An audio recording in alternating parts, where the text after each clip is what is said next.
Je m'appelle Porter et à 35 ans, j'ai bâti un empire technologique à partir de rien d'autre que de la détermination et de la rancœur. Pendant une décennie, ma soi-disant famille m'a exclu de toutes les réunions, fêtes et étapes importantes de la vie, comme si je n'avais jamais existé. Dimanche dernier, ma sonnette a retenti de manière inattendue.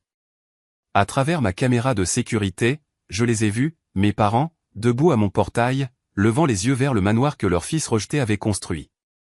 J'ai ouvert la porte, j'ai parlé calmement et j'ai vu la couleur quitter leur visage. Avant de partager ce qui s'est passé ensuite, faites-moi savoir d'où vous regardez. Appuyez sur le bouton j'aime et abonnez-vous si vous avez déjà eu à prouver à quelqu'un qui n'a jamais cru en vous qu'il avait tort. J'ai grandi dans un quartier modeste de Seattle où la pluie semblait refléter les attentes tempérées que ma famille avait pour moi. Notre maison était petite mais fonctionnelle, tout comme mon père, Kenneth, voulait que nos aspirations le soient. Papa travaillait dans la construction. Construire des choses avec ses mains calleuses était la seule forme de création qu'il respectait. C'était un traditionnaliste jusqu'au bout des ongles, croyant que les hommes devaient avoir des emplois physiques et subvenir aux besoins de leur famille sans se plaindre. Ma mère, Diane, existait dans son ombre, une présence perpétuellement acquiescente, qui avait perfectionné l'art d'éviter les conflits en se rangeant toujours de son côté. Puis il y avait ma sœur cadette, Megan. Dès sa naissance, 3 ans après moi, elle est devenue l'enfant prodige qui ne pouvait rien faire de mal. Ses récitals de danse étaient des événements familiaux qui nécessitaient la présence de parents éloignés. Ses notes de B+ étaient célébrées. Ses intérêts, aussi fugaces soient-ils, étaient financés sans discussion. J'étais différent depuis le début. Alors que papa voulait que je joue au football, je démontais l'ordinateur familial et le remontais avec des améliorations. Quand il ramenait des maquettes de voitures à construire ensemble, je codais mes premiers programmes de base. La déception dans ses yeux m'est devenue aussi familière que mon reflet. Les garçons ne restent pas assis à l'intérieur toute la journée, disait-il en ouvrant brusquement les stores de ma chambre. Ce n'est pas naturel. Maman ajoutait doucement. Peut-être essayer quelque chose auquel ton père peut s'identifier, Porter. Mon adolescence n'a fait qu'élargir le fossé. Au lycée, j'excellais sur le plan scolaire, mais j'avais des difficultés sur le plan social. Mes intérêts pour la programmation et la technologie faisaient de moi une cible facile pour les brutes. Quand je suis rentré à la maison avec le nez en sang après avoir défendu ma réputation de geek de l'informatique, mon père ne m'a pas réconforté. Peut-être que si tu t'endurcissais un peu, il ne s'en prendrait pas à toi, a-t-il suggéré en se retournant vers l'événement sportif qui clignotait sur notre télévision. Le schéma est devenu clair très tôt. Les activités de Megan avaient toujours la priorité. Quand elle avait un match de football, la famille y assistait, quand j'avais une compétition de robotique, je prenais le bus seul. Leur calendrier tournait autour de son emploi du temps, tandis que le mien était au mieux une pensée après coup. Le point de rupture de mon adolescence est survenu quand j'avais 17 ans. Après des mois de nuit blanche, j'avais créé un programme qui analysait les schémas de circulation pour optimiser les itinéraires des transports en commun. Ce n'était pas révolutionnaire, mais c'était assez impressionnant pour remporter le concours technologique de l'État, me valant la reconnaissance de plusieurs universités prestigieuses. La cérémonie de remise des prix était prévue un samedi après-midi de mai. J'avais rappelé mes parents pendant des semaines, encerclant même la date sur le calendrier de la cuisine. Le matin de l'événement, je suis descendu dans ma seule bonne chemise à boutons pour trouver mes parents se précipitant dans la panique. Le professeur de danse de Megan a déplacé son récital à aujourd'hui, a expliqué maman en épinglant un corsage sur le juste au corps de ma sœur. Nous pensions que c'était le week-end prochain. Mais ma cérémonie, ai-je commencé? Papa m'a coupé. C'est son grand solo, Porter. Il y aura d'autres foires scientifiques. C'est un concours de technologie, ai-je corrigé. Et ce sont les finales de l'État. Eh bien, peux-tu l'enregistrer ou quelque chose comme ça? A suggéré maman, rassemblant déjà son sac à main. Ils m'ont laissé debout dans le salon. Le discours fier que j'avais pratiqué toute la nuit était froissé dans ma poche. J'ai pris le bus pour la cérémonie et j'ai accepté mon prix devant un public de parents étrangers. Les 2 sièges vides que j'avais réservés me fixaient. Cette nuit-là, après leur retour, s'extasiant sur la performance parfaite de Megan, je me suis retiré tranquillement dans ma chambre et j'ai commencé à rechercher des bourses d'études universitaires. J'avais réalisé quelque chose de fondamental. Si je voulais du soutien, je devrais me le fournir moi-même. Quand les lettres d'acceptation sont arrivées, je me suis retrouvé face à un autre obstacle. On m'avait offert l'admission à plusieurs excellents programmes, mais avec seulement des bourses partielles. Le reste des frais de scolarité nécessiterait soit des prêts, soit une aide familiale. L'informatique, a ricané papa quand je lui ai montré les formulaires d'aide financière. Qu'est-il arrivé à l'ingénierie? Au moins, c'est un vrai diplôme. La technologie est l'avenir, papa, ai-je argumenté. Les salaires de départ sont plus élevés que la plupart des postes d'ingénieur.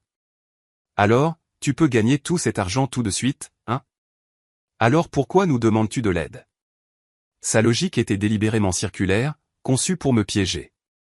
Finalement, ils ont offert une fraction de ce qu'ils avaient déjà engagé pour le futur programme d'art du spectacle de Meghan. Ce n'était pas suffisant.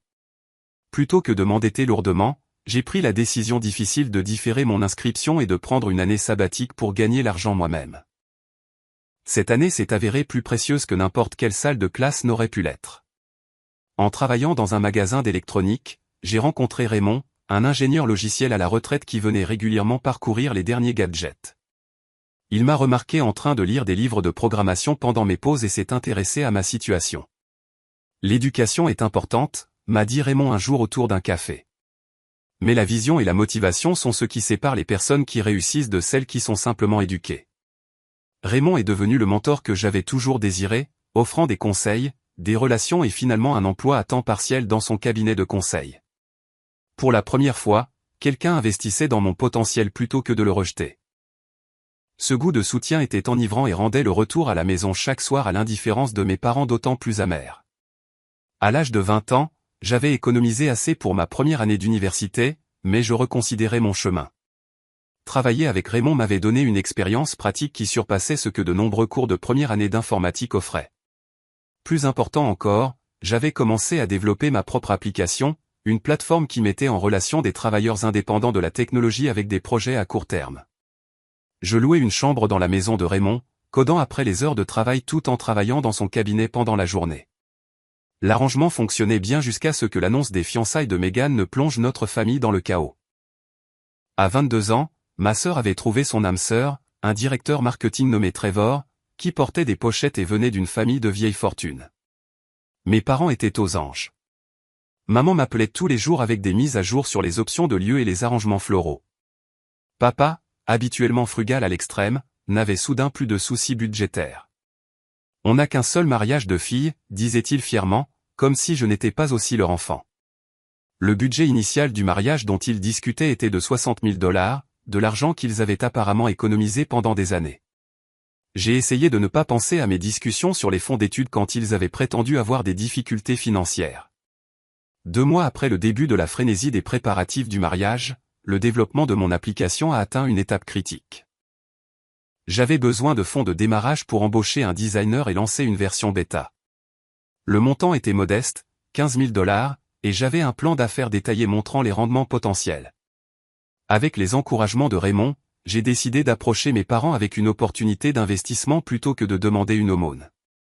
J'ai choisi le dîner de fiançailles de Meghan comme moment, pensant que l'ambiance festive pourrait les rendre plus réceptifs. L'événement s'est tenu dans un restaurant chic où j'avais à peine les moyens d'entrer, et encore moins de dîner. Je suis arrivé avec mon plan d'affaires imprimé sur du papier de haute qualité, rangé dans un portefeuille professionnel. Après le toast au champagne porté au couple heureux, j'ai pris mes parents à part. Je voulais partager une opportunité avec vous, ai-je commencé en ouvrant mon portefeuille. J'ai développé une application qui est prête pour les tests de marché. Raymond pense qu'elle a un potentiel significatif, et je cherche des investisseurs initiaux. Papa a froncé les sourcils, secouant déjà la tête avant que je puisse continuer. Ce n'est pas le moment, Porter, a-t-il marmonné. C'est la soirée de ta sœur. Je sais, les jeux assurés. J'ai juste pensé que puisque la famille discute de la planification financière pour l'avenir, cela pourrait être pertinent. Maman a jeté un regard nerveux entre nous. De quel genre d'argent parles-tu ? J'ai expliqué le montant et les rendements prévus, en soulignant qu'il s'agirait d'un investissement légitime, pas d'un cadeau. Vous seriez actionnaire de ce qui pourrait devenir une entreprise très rentable. Le visage de papa s'est assombri pendant que je parlais. Quand j'ai eu fini, il a pris une lente gorgée de son whisky, l'a posée avec un soin délibéré et s'est penché en avant. Laisse-moi voir si j'ai bien compris, a-t-il dit, sa voix basse. ta sœur commence sa vie avec un homme respectable qui peut subvenir à ses besoins, et tu veux que nous prenions de l'argent de son mariage pour financer ton jeu d'ordinateur? Ce n'est pas un jeu, papa. C'est une plateforme d'affaires que les vrais hommes construisent des choses avec leurs mains, pas de perdre du temps avec des jeux d'ordinateur, a-t-il interrompu assez fort pour que les tables voisines se tournent pour regarder. Ta sœur s'est fait un nom. Quand vas-tu grandir et faire de même? Le restaurant a semblé tomber dans le silence autour de nous. J'ai senti la tension familière dans ma poitrine, le même sentiment que j'avais eu en me tenant seul à ma cérémonie de remise de prix des années auparavant. Maman a posé la main sur le bras de papa. Mais ces mots n'étaient pas pour me défendre. Peut-être que si tu étais plus comme ta sœur, a-t-elle suggéré doucement, concentrée sur la construction de relations au lieu d'être toujours seule avec tes ordinateurs. Quelque chose s'est brisé en moi cette nuit-là. Pas soudainement comme du verre qui se brise, mais lentement comme de la glace qui se fissure sous un poids trop lourd. J'ai regardé mes parents, vraiment regardé, et je les ai vus clairement pour peut-être la première fois. Ils n'allaient pas changer. Aucune réalisation ne serait jamais suffisante pour gagner leur approbation, car le problème n'avait jamais été mes choix. C'était moi. Je me suis excusé de la table, je suis allé à ma voiture et j'ai conduit directement chez Raymond. Le matin, j'avais emballé tout ce que je possédais dans ma voiture, juste mon ordinateur portable, des vêtements et quelques livres. J'ai laissé une note remerciant Raymond pour son mentorat et expliquant que j'avais besoin d'un nouveau départ quelque part sans distraction. 3 jours plus tard, je m'installais dans un appartement exigu avec 2 colocataires dans une ville axée sur la technologie à 400 miles de là. J'ai pris un emploi dans une start-up locale pendant la journée et j'ai travaillé sur mon propre projet la nuit. Les heures étaient épuisantes, mais chaque minute passée à construire mon avenir était une minute non passée à ressasser mon passé. Le premier Noël loin de la maison a été plus difficile que je ne l'avais prévu. Non pas parce que les réunions de famille me manquaient. Celles-ci avaient toujours été des exercices pour se sentir exclu tout en étant physiquement présent. Mais parce que la finalité de ma décision m'a frappé, j'étais vraiment seul maintenant. J'ai envoyé une carte de Noël à Megan avec ma nouvelle adresse. Elle n'a jamais répondu.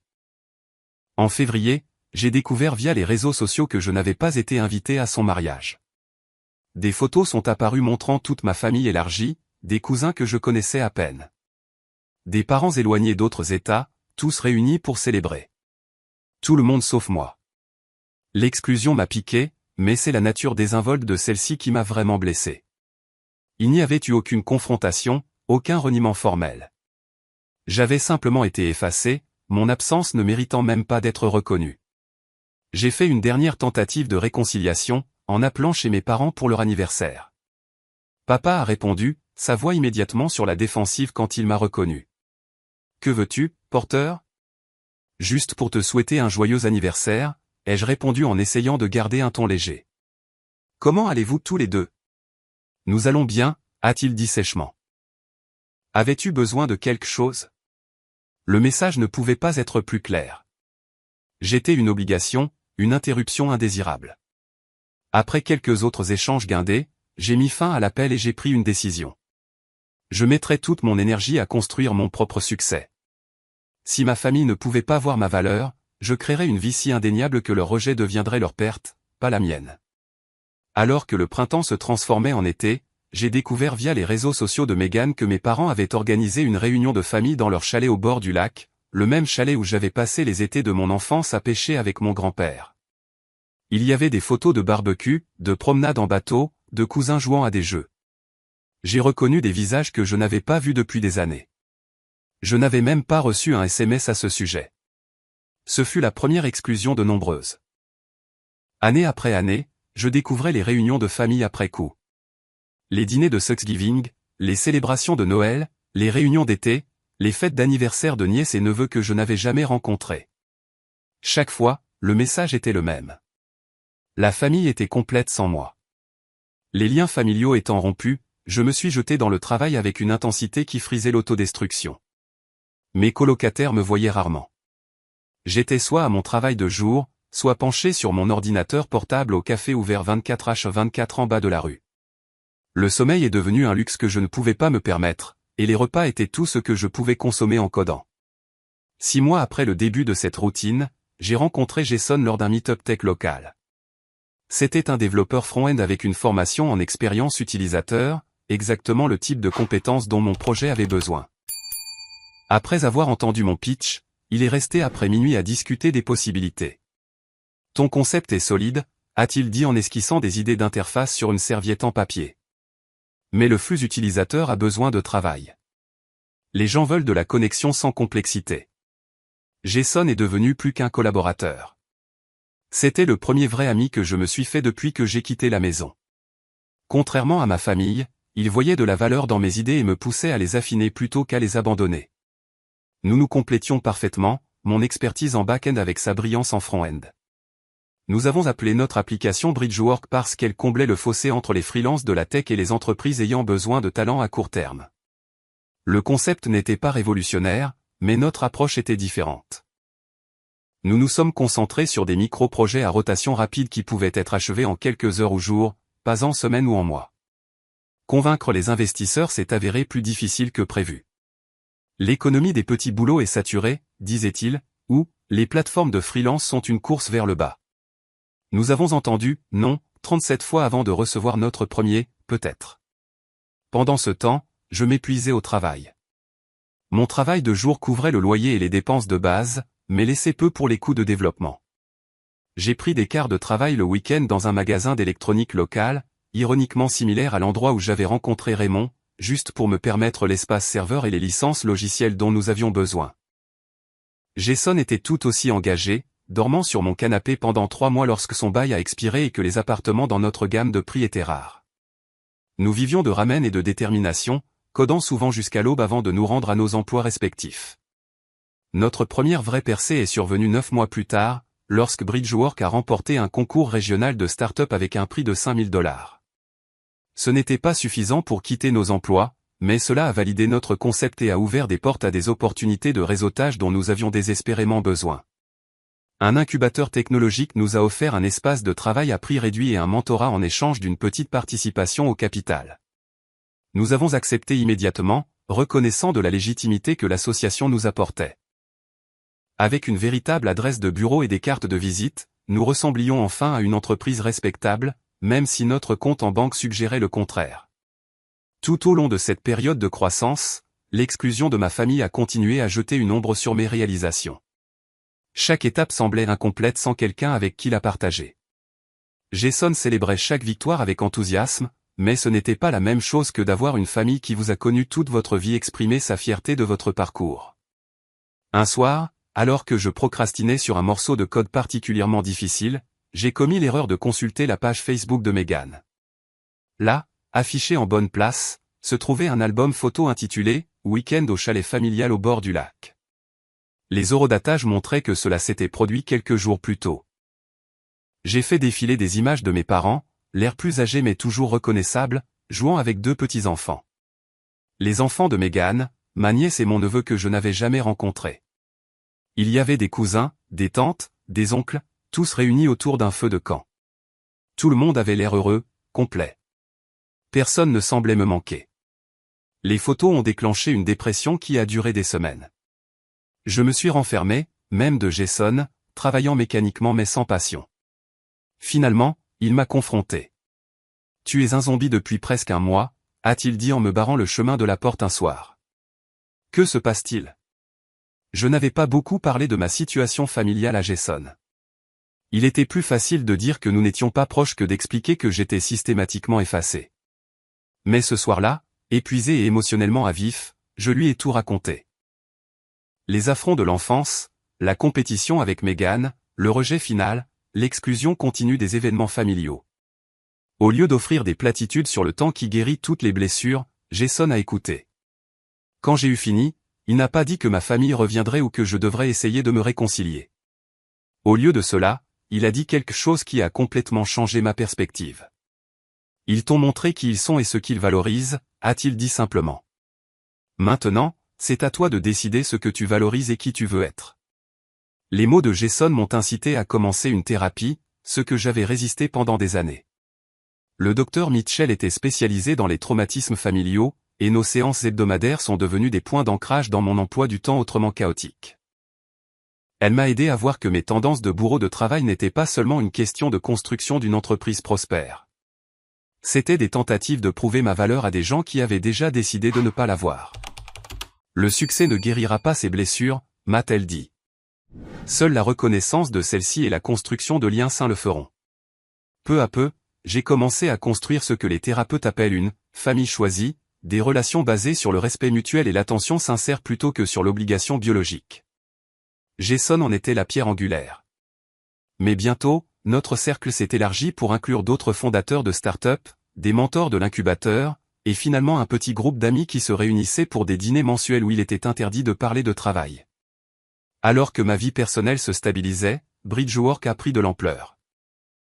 Un blog technologique nous a présenté dans un article sur les plateformes de freelance innovantes, faisant grimper notre nombre d'utilisateurs de 30% du jour au lendemain.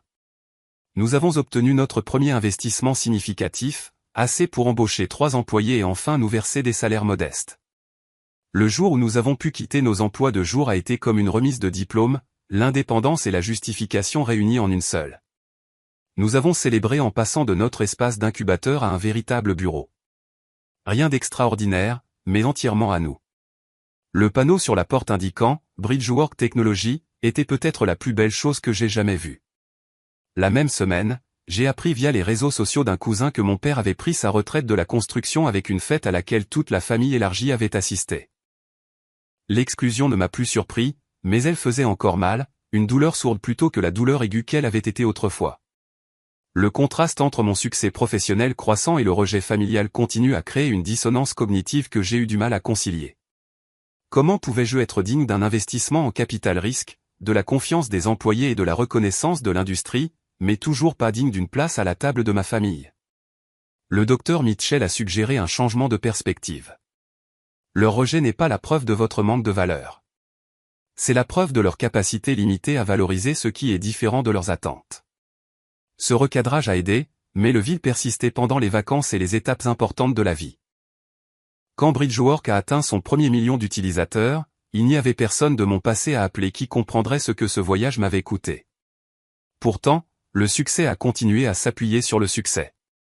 Notre base d'utilisateurs a augmenté de façon exponentielle à mesure que le bouche-à-oreille se propageait. Nous nous sommes étendus sur les marchés internationaux, nécessitant des équipes travaillant sur différents fuseaux horaires. Soudain, l'entreprise qui avait commencé dans un café employait 50 personnes, puissant. Lorsqu'un grand conglomérat technologique a exprimé son intérêt pour notre acquisition, Jason et moi avons passé des nuits blanches à débattre de nos options. Finalement, nous avons décliné l'offre, mais nous avons accepté leur investissement à une valorisation qui nous a rendus millionnaires sur le papier. L'injection de liquidité nous a permis de nous développer plus rapidement que nous ne l'avions jamais imaginé. Pendant tout ce temps, j'ai gardé un œil sur ma famille de loin, un fantôme numérique observant leur vie à travers le filtre des réseaux sociaux. Meghan a eu un 3e enfant. Mes parents ont célébré leur 35e anniversaire de mariage avec une croisière. Les réunions de famille se sont poursuivies chaque été au chalet au bord du lac, documentées méticuleusement en ligne comme pour diffuser leur complétude sans moi. Je n'ai jamais commenté ni aimé ces publications. J'ai juste regardé, de plus en plus détaché, comme si j'observais des personnages dans un film plutôt que des gens qui partageaient mon sang. Ma thérapeute a appelé cela un progrès, mais parfois, cela ressemblait à un abandon. À mon 30e anniversaire, Bridgework était passé d'une start-up dépenaillée à une force technologique légitime. Nous étions passés à plus de 500 employés sur 3 continents. Notre plateforme facilitait des millions de transactions mensuelles entre des freelances et des clients. Les publications de l'industrie qui ignoraient autrefois nos emails demandaient maintenant des interviews exclusives. L'introduction en bourse était l'idée de Jason. J'étais hésitant, devenir public signifiait un examen minutieux, des actionnaires, des attentes trimestrielles, mais l'afflux potentiel de capitaux nous permettrait de nous étendre sur de nouveaux marchés et de développer des fonctionnalités dont nous rêvions depuis nos jours d'esquisse sur des serviettes en papier. Après des mois de préparation, de réunions sans fin avec les souscripteurs et plus de documents juridiques que je n'en avais vu de ma vie, Bridgework Technology a fait ses débuts en bourse. Le jour de la cloche d'ouverture reste surréaliste dans ma mémoire. Regardez le symbole de notre entreprise apparaître sur le grand tableau, les toasts au champagne avec nos premiers investisseurs et le moment où mon téléphone m'a alerté que ma valeur nette avait franchi la barre des 9 chiffres. J'étais devenu riche au-delà de tout ce que j'aurais pu imaginer en quittant la maison avec juste un ordinateur portable et un sac de sport. La sécurité financière m'a permis d'acheter la maison que j'avais toujours voulu. Pas seulement une maison, mais une déclaration. J'ai choisi un manoir moderne dans le quartier le plus exclusif de la ville, un monument de verre et d'acier à la hauteur du chemin que j'avais parcouru. 6 chambres, 8 salles de bain, une piscine à débordement avec vue sur la ligne d'horizon, un home cinéma et, plus important encore, un bureau à domicile ultramoderne conçu pour ressembler à l'appartement exigu où Bridgework est né. Un rappel de ne jamais oublier la fin qui m'avait animé. La maison semblait vide au début. 5000 pieds carrés, c'est beaucoup d'espace pour une personne. Je l'ai rempli de meubles soigneusement sélectionnés, d'œuvres d'art de créateurs émergents et de technologies qui automatisaient tout, du contrôle climatique à la préparation du café. Mais les chambres déco sont des chambres déco, peu importe à quel point elles sont meublées avec luxe. Mon succès a attiré l'attention des médias. Les magazines d'affaires ont publié des profils me qualifiant de prodiges de la technologie et de millionnaires autodidactes. Un article particulièrement flatteur incluait une photo d'enfance que j'avais fournie sans en considérer les conséquences, elle provenait de vacances en famille, bien que j'ai recadré mes parents et ma sœur. Cet article a conduit à une demande de connexion LinkedIn inattendue de Meghan. Elle ne m'a pas envoyé de message, s'est simplement connectée silencieusement, observant mes mises à jour professionnelles depuis la périphérie de ma vie numérique. J'ai accepté mais je n'ai pas pris contact. Que dirais-je après une décennie de séparation ? Félicitations pour les enfants que je n'ai jamais rencontrés, ou, comment se passent les réunions de famille auxquelles je ne suis jamais invité ? Malgré l'épanouissement professionnel, ma vie personnelle est restée un travail en cours. Les rencontres se sont avérées difficiles. Mes problèmes de confiance créaient des murs que peu pouvaient franchir, et mes tendances de bourreau de travail n'avaient pas entièrement disparu malgré le fait de ne plus être financièrement nécessaire. Je sortais occasionnellement, mais j'évitais les liens plus profonds, trouvant toujours des raisons pour lesquelles les relations ne fonctionneraient pas à long terme. Ce schéma s'est brisé lorsque j'ai rencontré Amanda lors d'une refonte de notre application mobile. Elle avait été engagée comme graphiste contre les liens plus profonds, trouvant toujours des raisons pour lesquelles les relations ne fonctionneraient pas à long terme. Ce schéma s'est brisé lorsque j'ai rencontré Amanda lors d'une refonte de notre application mobile. Elle avait été engagée comme graphiste contractuel, initialement pour un projet de 2 semaines qui s'est étiré sur des mois tant ses contributions se sont avérées précieuses. Contrairement aux autres personnes avec qui je suis sorti, Amanda ne semblait ni impressionnée par mon succès ni intimidée par mon intensité. Lors d'une session de conception tardive, elle m'a reproché de micro-gérer son travail. « Vous m'avez embauché pour mon expertise », a-t-elle dit calmement. Alors, soit vous y faites confiance, soit vous trouvez quelqu'un d'autre. Sa franchise était rafraîchissante. Nous avons commencé à prendre un café en dehors du travail, puis des dîners, puis des week-ends ensemble. 6 mois plus tard, elle a quitté son appartement pour emménager dans mon manoir, remplissant l'espace de rire et de chaleur qu'il n'avait jamais connu. Amanda venait d'une famille très unie, et leur acceptation facile de moi a mis en évidence tout ce que la mienne m'avait refusé. La première fois que sa mère m'a serré dans ses bras et a dit qu'elle était heureuse que sa fille ait trouvé quelqu'un qui appréciait son esprit, j'ai dû m'excuser pour reprendre mes esprits dans la salle de bain. C'est Amanda qui a doucement suggéré que je pourrais trouver la guérison et la reconnexion avec ma famille.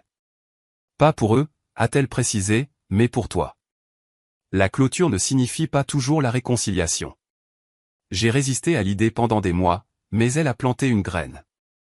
Par curiosité ou masochisme, peut-être les deux, j'ai fait des recherches sur mes parents en ligne.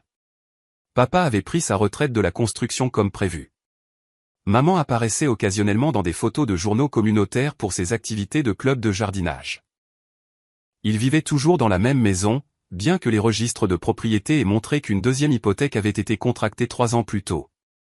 Plus surprenant a été la découverte que Meghan avait obtenu un diplôme en commerce et travaillait maintenant comme gestionnaire de compte dans une agence de marketing régionale.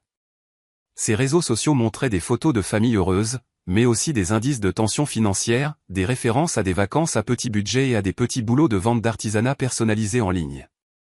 Sur un coup de tête, j'ai créé anonymement des fonds d'études pour ses 3 enfants. La société financière informerait simplement qu'un parent éloigné avait créé des fiducies pour leur éducation.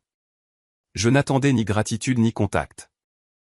C'était quelque chose que je faisais pour ces enfants innocents qui n'avaient pas choisi la fierté obstinée de leur grand-père ou la complicité de leur mère dans mon exclusion. Dans un autre geste que je ne pouvais pas entièrement expliquer, j'ai acheté une propriété dans mon ancien quartier, pas la maison de mon enfance, mais une maison similaire dans la même rue. Au lieu de la réclamer pour moi-même, je l'ai donnée à une organisation à but non lucratif qui offrait une éducation technologique aux jeunes défavorisés. Le Porter Sullivan Technology Center a ouvert ses portes avec un équipement de pointe et des programmes de bourse d'études pour les étudiants prometteurs qui manquaient de soutien familial. Ces actions ont apporté une certaine satisfaction, mais semblaient incomplètes. Amanda les a appelées des « cadeaux non reconnus », des offrandes à une famille qui ne pouvait ou ne voulait pas les reconnaître. Elle avait raison, mais je n'étais pas prêt pour un contact direct. La peur du rejet restait trop puissante, même amortie par la richesse et le succès. À l'approche de mon 35e anniversaire, Amanda a suggéré une célébration chez nous. Pas une fête somptueuse avec des centaines d'associés, mais un rassemblement intime de notre famille choisie.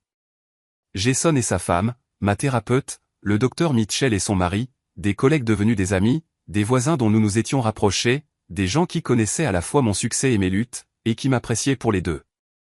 La fête était tout ce que je ne savais pas que j'avais besoin.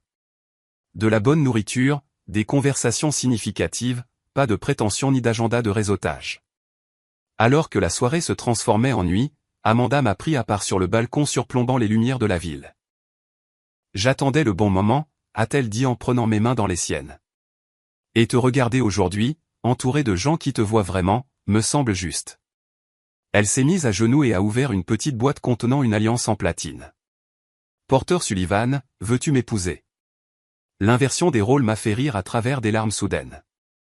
Bien sûr, elle me demanderait en mariage. Amanda n'avait jamais été du genre à attendre que quelqu'un d'autre prenne les devants. J'ai dit oui, la tirant immédiatement dans une étreinte alors que nos amis applaudissaient depuis l'embrasure de la porte où ils regardaient pas si secrètement. Les fiançailles ont rendu tout le reste de ma vie plus vif, plus déterminé. Nous avons commencé à planifier un mariage au printemps, débattant des lieux et des listes d'invités. La question de ma famille flottait tacitement entre nous. Les inviterais-je après tout ce temps? Pourrais-je supporter leur rejet s'ils refusaient? Ou pire, leur présence s'ils n'acceptaient que pour mon succès? Je me débattais encore avec ces questions lorsque le destin est intervenu de la manière la plus inattendue. Ma fête de 35e anniversaire battait son plein. Amanda avait transformé notre maison en une célébration des étapes importantes.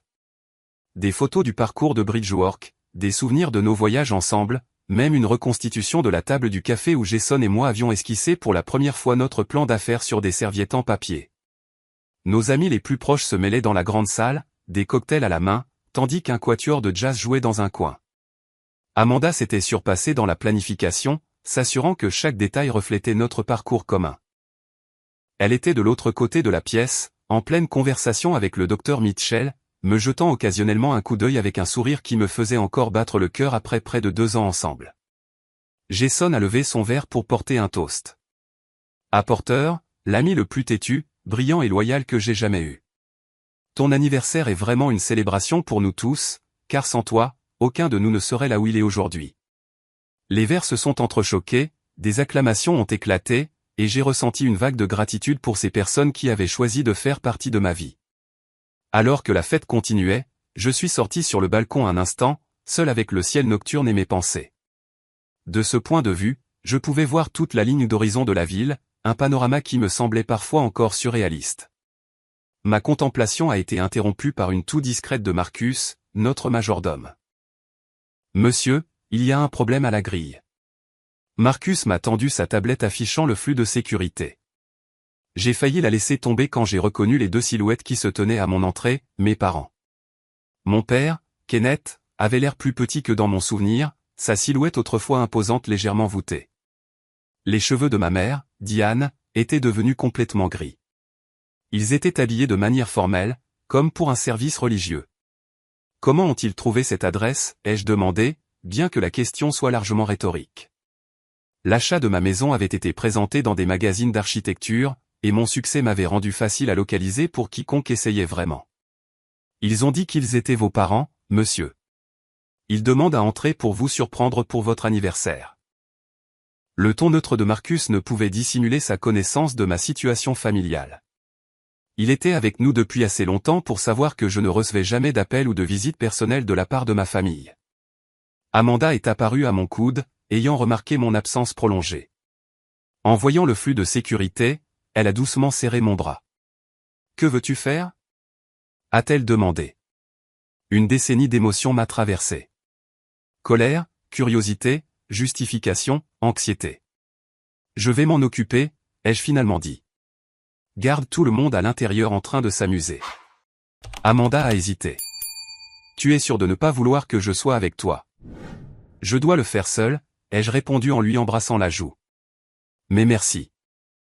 En traversant la maison vers l'entrée principale, les souvenirs ont afflué, les matins de Noël sans invitation, les réunions de famille découvertes sur les réseaux sociaux, le mariage de ma sœur auquel je n'étais pas le bienvenu. Chaque exclusion m'avait profondément blessé à l'époque. Maintenant, elles alimentaient une résolution calme.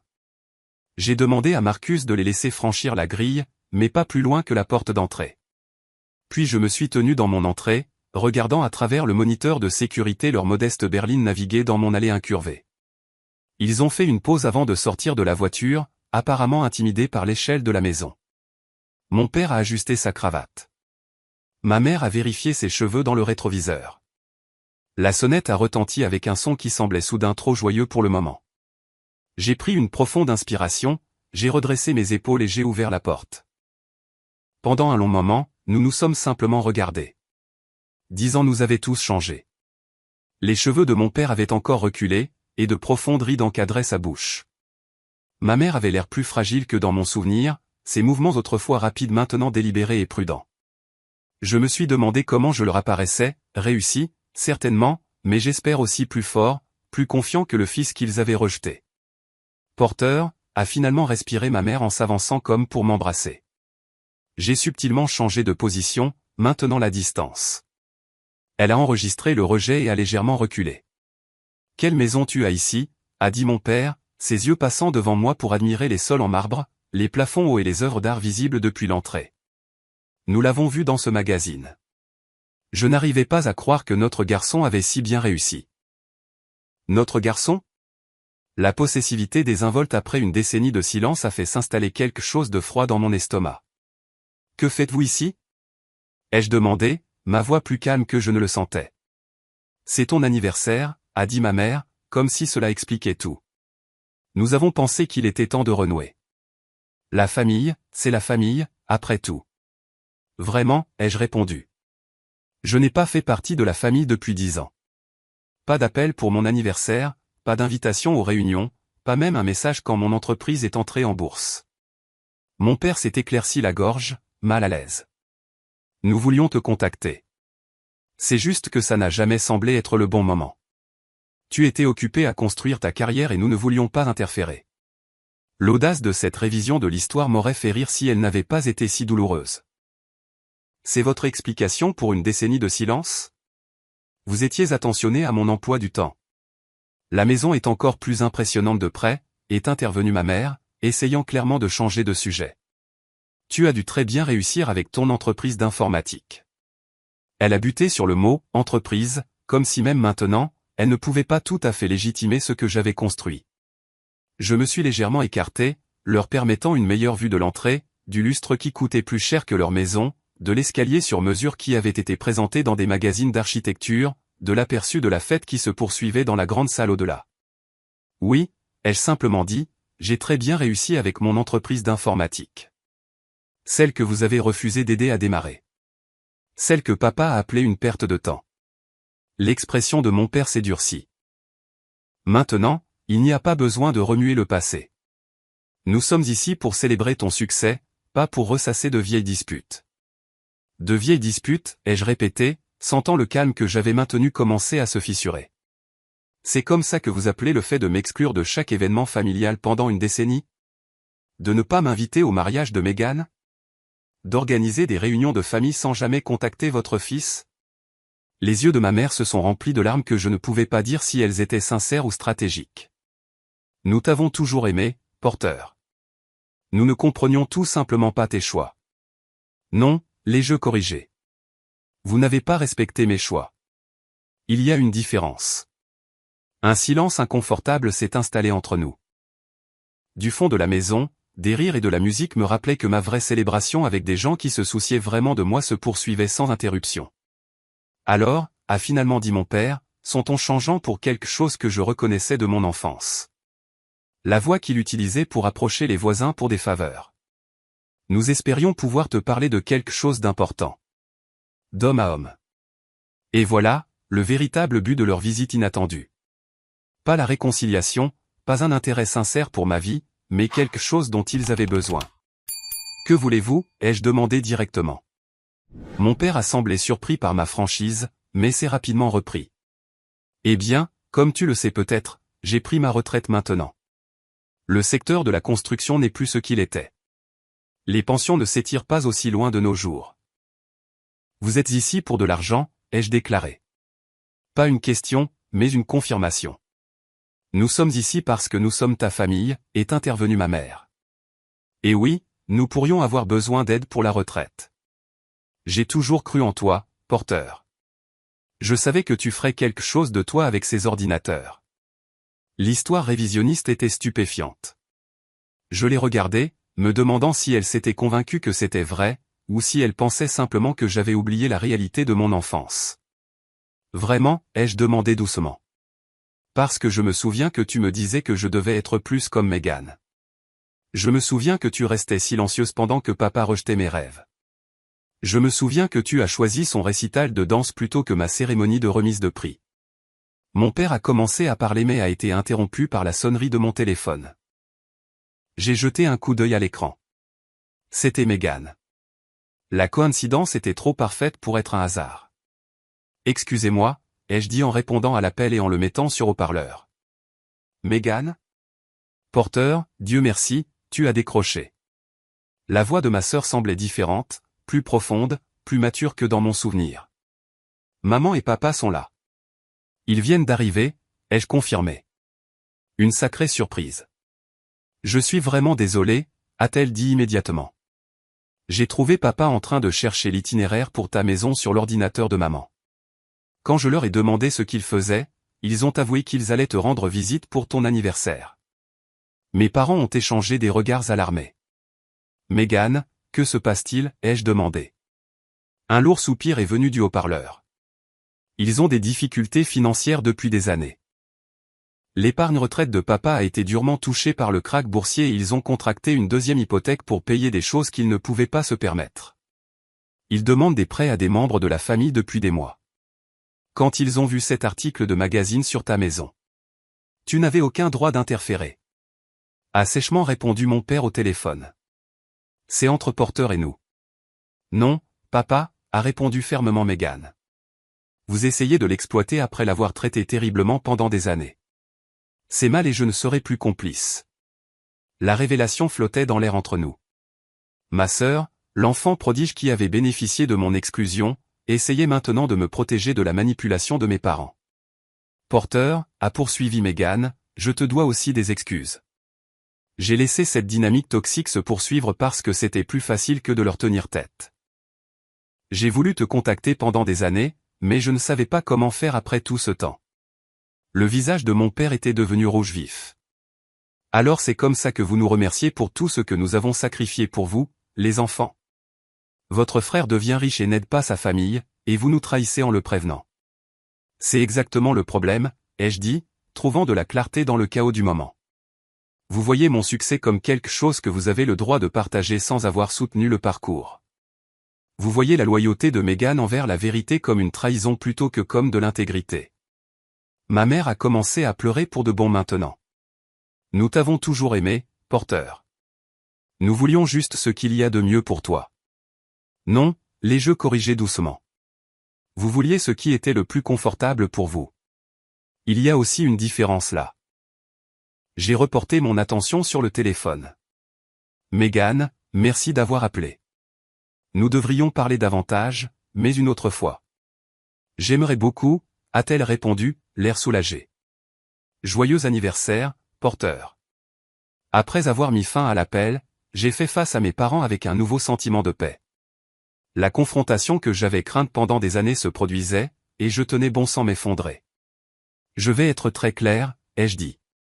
Je suis prêt à avoir une relation avec vous deux, mais ce sera à de nouvelles conditions. Cela nécessitera de l'honnêteté, y compris la reconnaissance du passé. Cela nécessitera le respect de mes choix de vie et de ma partenaire. Et cela nécessitera absolument des limites. Et l'aide financière, a demandé mon père sans détour. Nous sommes toujours tes parents, malgré les malentendus du passé. Cela dépend entièrement de la sincérité de votre intérêt pour la réconciliation, ai-je répondu.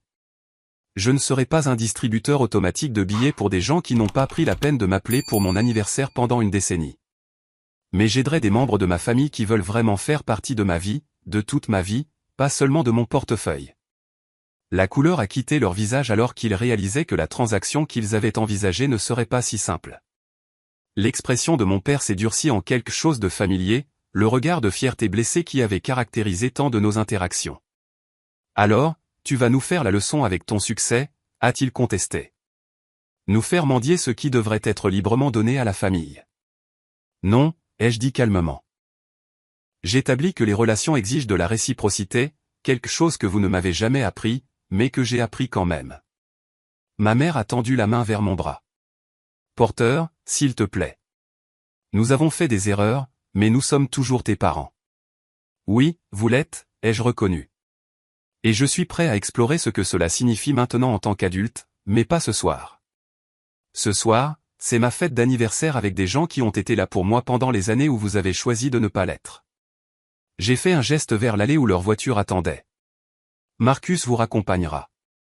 Si vous souhaitez avoir une vraie conversation sur la construction d'une relation, appelez et prenez un vrai rendez-vous. Je prendrai le temps pour ça. Mon père a eu l'air de vouloir argumenter davantage, mais ma mère a tiré sur son bras, reconnaissant enfin la futilité de faire pression sur leur avantage alors qu'ils n'en avaient aucun. Nous appellerons, a-t-elle dit doucement, bien que l'on ne sache pas si c'était une promesse ou un apaisement. Je les ai regardés retourner à leur voiture, les épaules affaissées par la défaite. Ils avaient l'air plus petits, diminués d'une certaine manière, non pas par mon rejet, mais par l'exposition de leur propre motivation. Marcus a fermé la grille derrière eux et je suis resté dans l'embrasure de la porte jusqu'à ce que leurs feux arrière disparaissent sur la route. Je suis resté immobile dans l'entrée longtemps après que la voiture de mes parents ait disparu de la vue. La confrontation m'avait laissé un sentiment de vide, mais aussi de légèreté, comme si un poids que j'avais porté si longtemps avait enfin été déposé. Amanda m'a trouvé là, son expression un mélange d'inquiétude et de curiosité.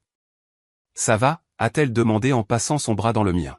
« Je crois que oui », ai-je répondu en me surprenant de cette réalisation. Ils sont venus pour de l'argent, pas pour la réconciliation. Amanda a hoché la tête. Je m'en doutais. Megan a appelé. Elle m'a prévenu. Apparemment, elle a développé une conscience au cours de la dernière décennie. En me ramenant vers la fête, Amanda a gardé la voix basse. Tu veux qu'on abrège? Je peux trouver des excuses aux invités. J'ai réfléchi à l'offre, tenté par la perspective d'une réflexion tranquille, mais j'ai finalement secoué la tête. Non, j'ai passé assez de ma vie à les laisser perturber mon bonheur. C'est ma fête avec la famille que j'ai choisie. En rentrant dans la grande salle, j'ai été immédiatement enveloppé par la chaleur de la présence de mes amis. Si quelqu'un a remarqué ma brève absence ou mon air distrait, il a eu la grâce de ne pas le mentionner. Jason, cependant, me connaissait trop bien pour être dupe. Il m'a acculé près du bar pendant qu'Amanda était occupée avec d'autres invités. La sécurité m'a appelé quand tes parents sont arrivés, a-t-il admis en nous versant un whisky à tous les deux. J'ai pensé que tu ne voudrais pas d'intervention, mais j'étais prêt si nécessaire. J'ai souri à sa protection. Il y a 10 ans, j'aurais peut-être eu besoin de renfort. Ce soir, je m'en suis chargé. Et, a-t-il demandé. Et il voulait une aide financière sans reconnaître aucun méfait, ai-je résumé. Le manuel du narcissique classique. L'expression de Jason s'est assombrie. Après tout ce qu'ils t'ont fait subir.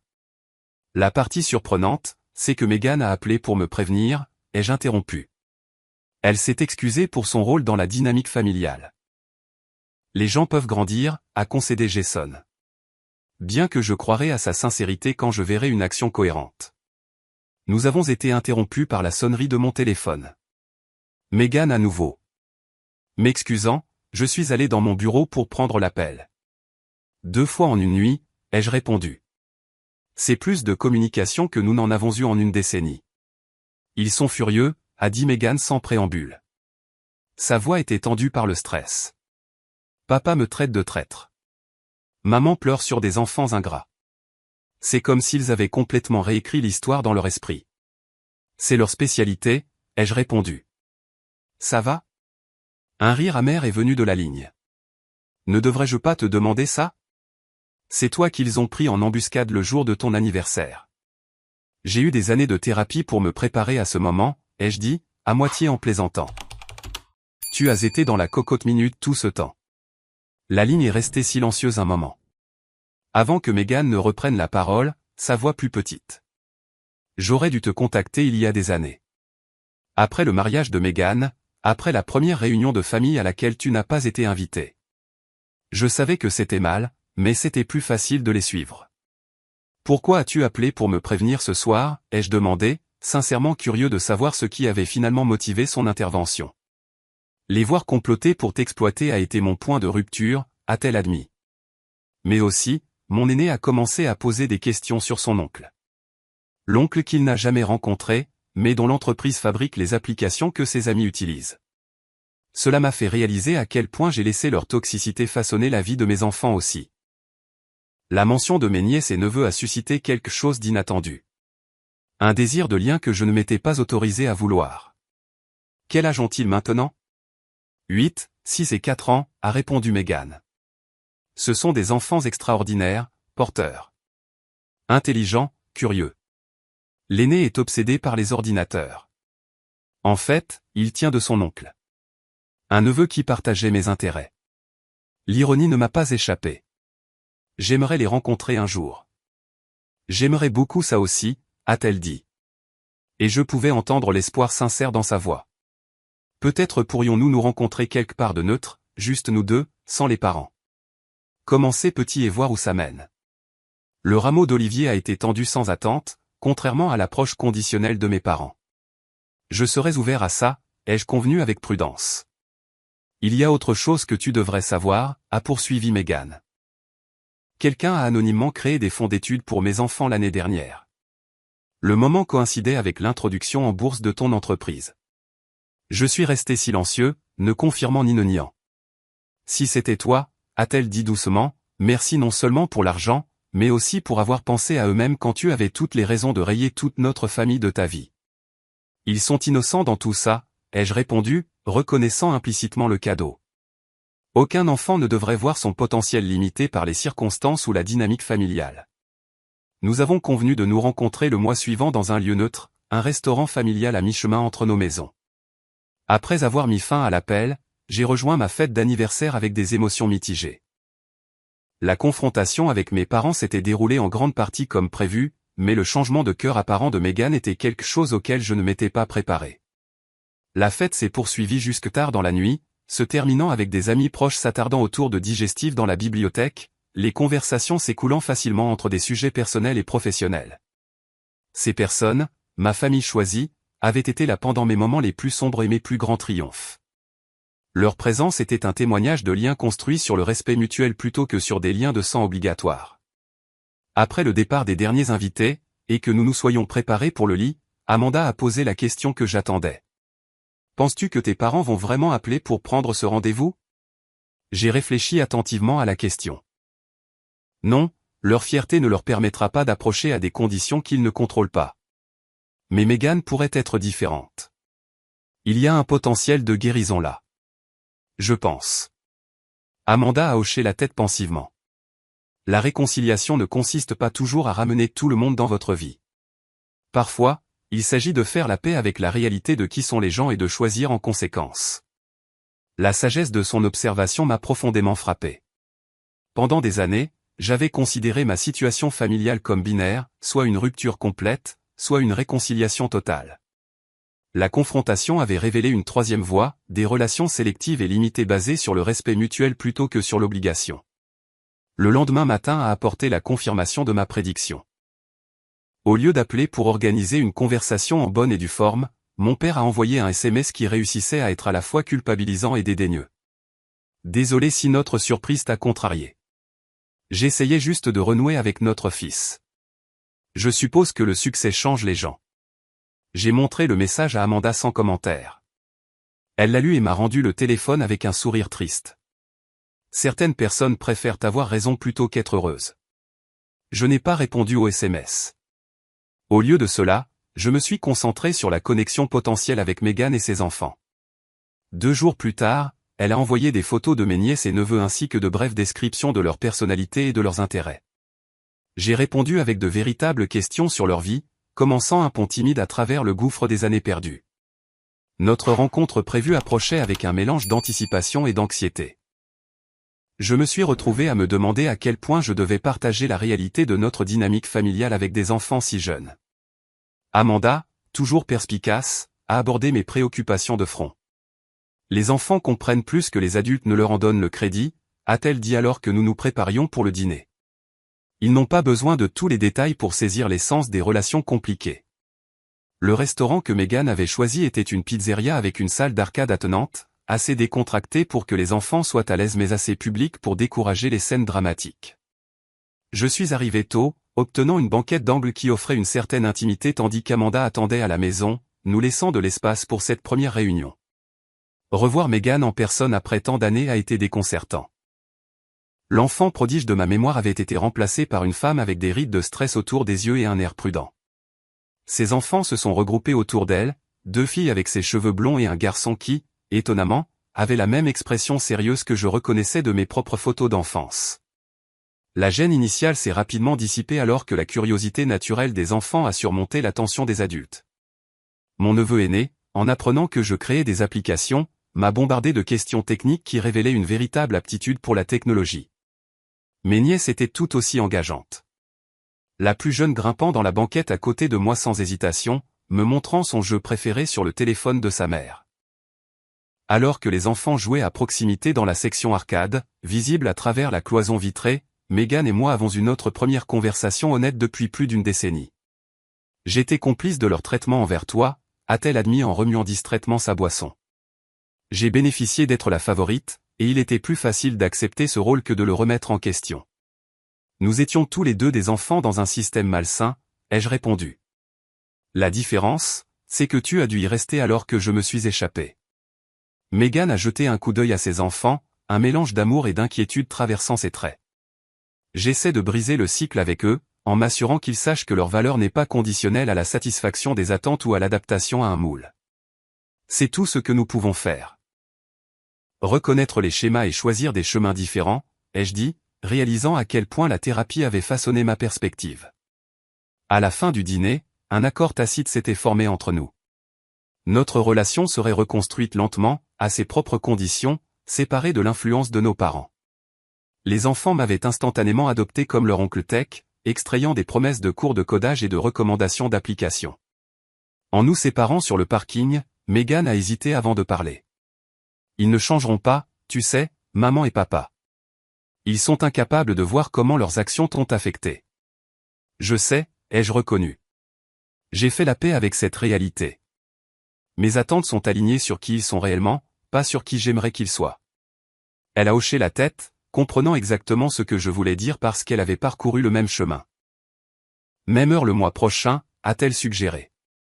J'aimerais beaucoup, ai-je convenu, la regardant aider mes nièces à boucler leur ceinture dans leur siège auto, mon neveu agitant la main avec enthousiasme par la fenêtre. En rentrant chez moi, j'ai ressenti un sentiment de clôture qui m'avait échappé pendant des années. Non pas parce que toutes les blessures étaient guéries ou que toutes les relations étaient restaurées, mais parce que j'avais finalement cessé de laisser l'absence de validation familiale définir ma valeur. J'avais construit une vie riche de liens sincères, d'épanouissement professionnel et de croissance personnelle. Non pas en dépit du rejet de ma famille, mais parce que cela m'avait forcé à découvrir ma propre force. Mes parents ont fait 2 autres tentatives de contact au cours des semaines suivantes, toutes 2 des demandes à peine voilées d'aide financière enveloppées dans un intérêt performatif pour ma vie.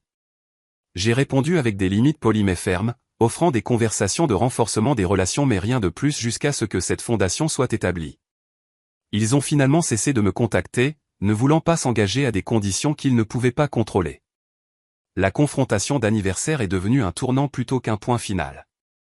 Elle a marqué le moment où j'ai vraiment compris que la famille est définie par le comportement, pas par la biologie, par la façon dont les gens se traitent les uns les autres, pas par les hasards de la naissance qui les relient. 2 semaines après ma confrontation d'anniversaire, Megan et moi nous sommes rencontrés dans un café tranquille à mi-chemin entre nos maisons. Sans enfants présents, nous pouvions parler plus librement de notre passé commun et de nos expériences divergentes de la même famille. Elle a apporté des photos de ses enfants grandissant, des images des années que j'avais manquées, tandis que je partageais des histoires sur la construction de Bridgework à partir de rien. Je t'en voulais, a-t-elle admis en remuant son latte. Quand tu es parti et que tu as construit cette vie incroyable, j'ai pensé que tu avais choisi la facilité. Il m'a fallu des années pour réaliser que rester était en fait le choix le plus facile pour moi, même avec toutes les contraintes. Et je t'en voulais d'être l'enfant parfait qu'il voulait, ai-je avoué, d'avoir apparemment tout eu sur un plateau pendant que je me battais pour des miettes d'attention. Meghan a ri sans humour. Parfait signifiait docile. Chaque décision préapprouvée, chaque ambition soigneusement contenue dans leur zone de confort. Sais-tu que je voulais étudier le commerce à l'université? Papa a insisté sur l'éducation parce que c'était plus convenable pour une mère. Cette révélation a changé quelque chose dans ma compréhension de notre histoire commune. Alors que j'avais été ouvertement rejeté, Meghan avait été acceptée sous condition, aimée pour sa volonté de se conformer plutôt que pour qui elle était vraiment. Des blessures différentes, mais des blessures néanmoins. Nous jouions tous les deux les rôles qu'il nous avait assignés, ai-je observé, l'enfant prodige et le mouton noir. La théorie des systèmes familiaux, a hoché la tête Meghan. Ma thérapeute l'appelle aussi comme ça. La découverte que nous avions tous les deux cherché une aide professionnelle pour traiter notre éducation a créé un autre lien inattendu entre nous. Nos parents nous avaient involontairement unis par le travail de guérison que leur comportement avait rendu nécessaire. Au cours des mois suivants, notre relation fraternelle s'est prudemment reconstruite. Nous avons établi une tradition de dîner mensuel, parfois avec ses enfants, parfois sans. J'ai appris à connaître mes nièces et mon neveu, me délectant de leur personnalité distincte et observant les schémas familiaux que nous étions tous les deux déterminés à briser. Ma relation avec Amanda s'est approfondie à mesure que les plans de mariage avançaient. Sa famille m'a accueilli sans réserve. Son père offrant les conseils et le soutien paternel que le mien m'avait refusé. Leur acceptation a mis en évidence à quoi pouvaient ressembler des dynamiques familiales saines. Soutenir sans être envahissant, aimer sans condition.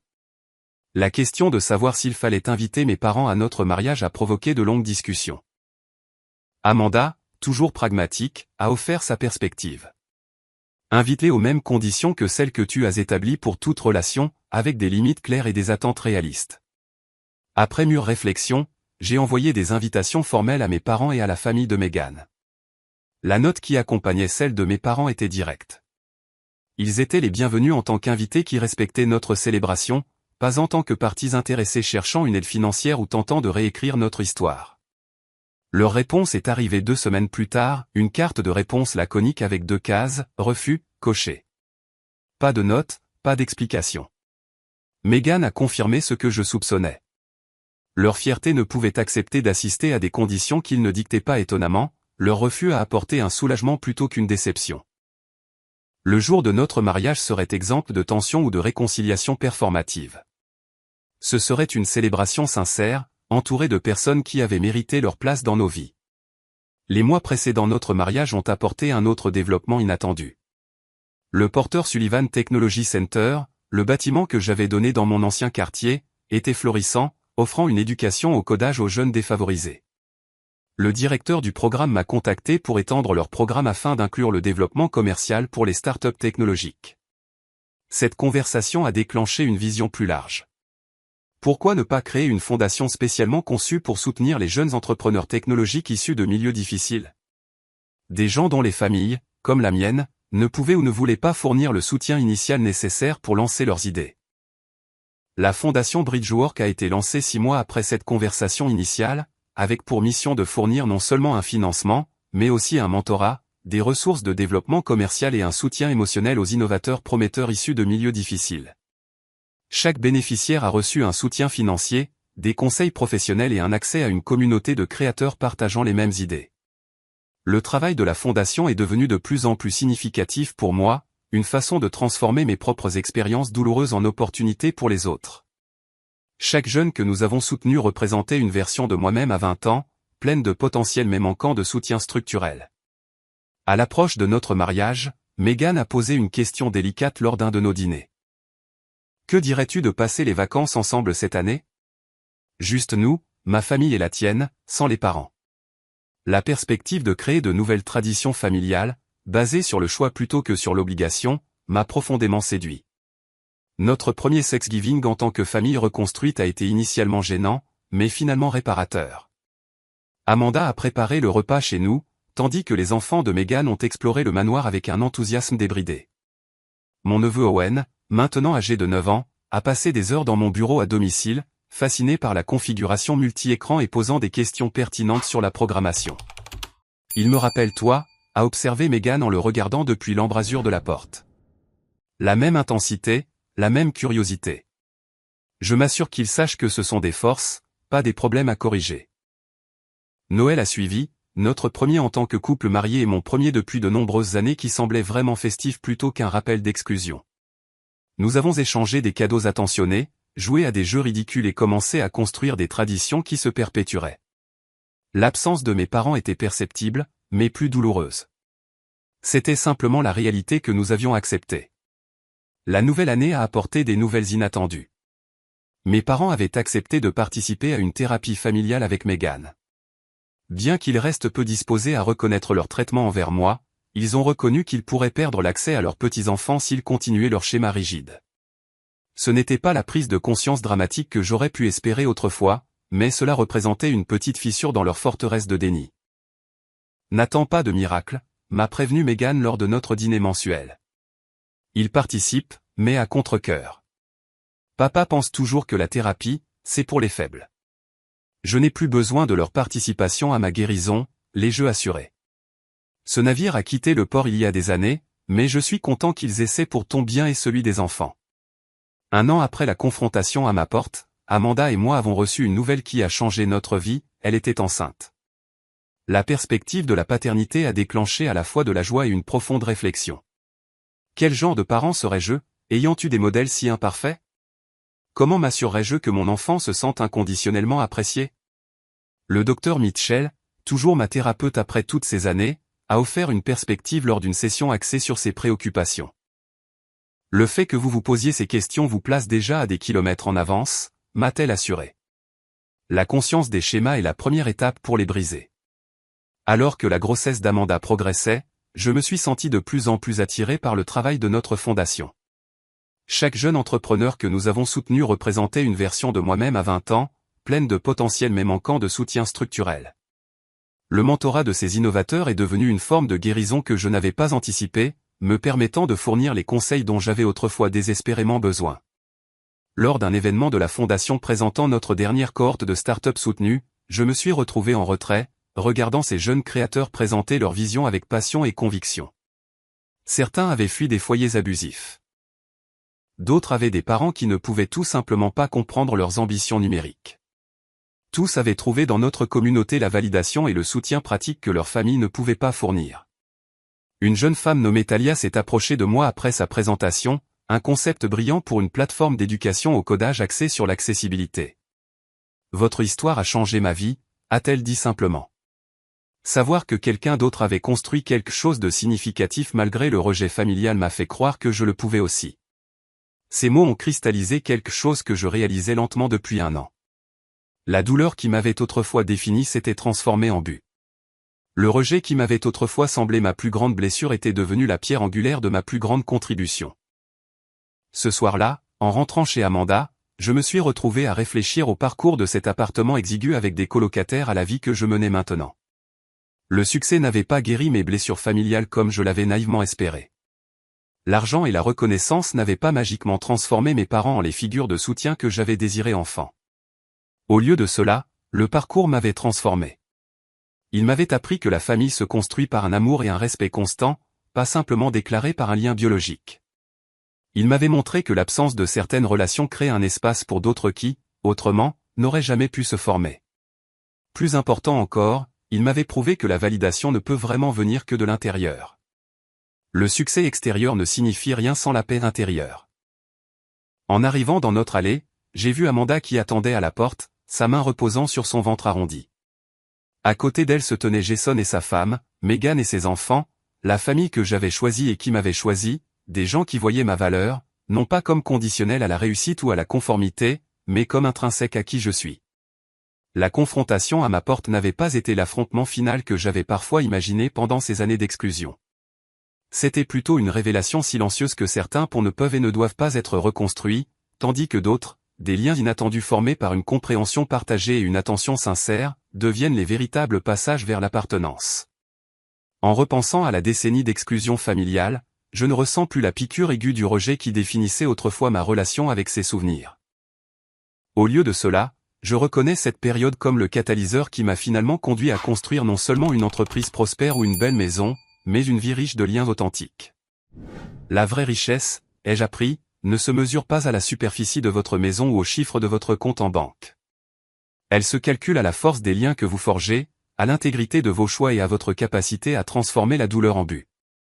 Si vous vous êtes déjà senti exclu d'un endroit où vous pensiez appartenir, sachez que l'appartenance n'est pas quelque chose que les autres vous accordent. C'est quelque chose que vous créez à travers les communautés que vous construisez et les valeurs que vous défendez. La famille peut être trouvée et formée partout où l'amour et l'acceptation sincère existent. Avez-vous déjà dû redéfinir la famille dans votre propre vie? Partagez votre expérience dans les commentaires ci-dessous. Si cette histoire a résonné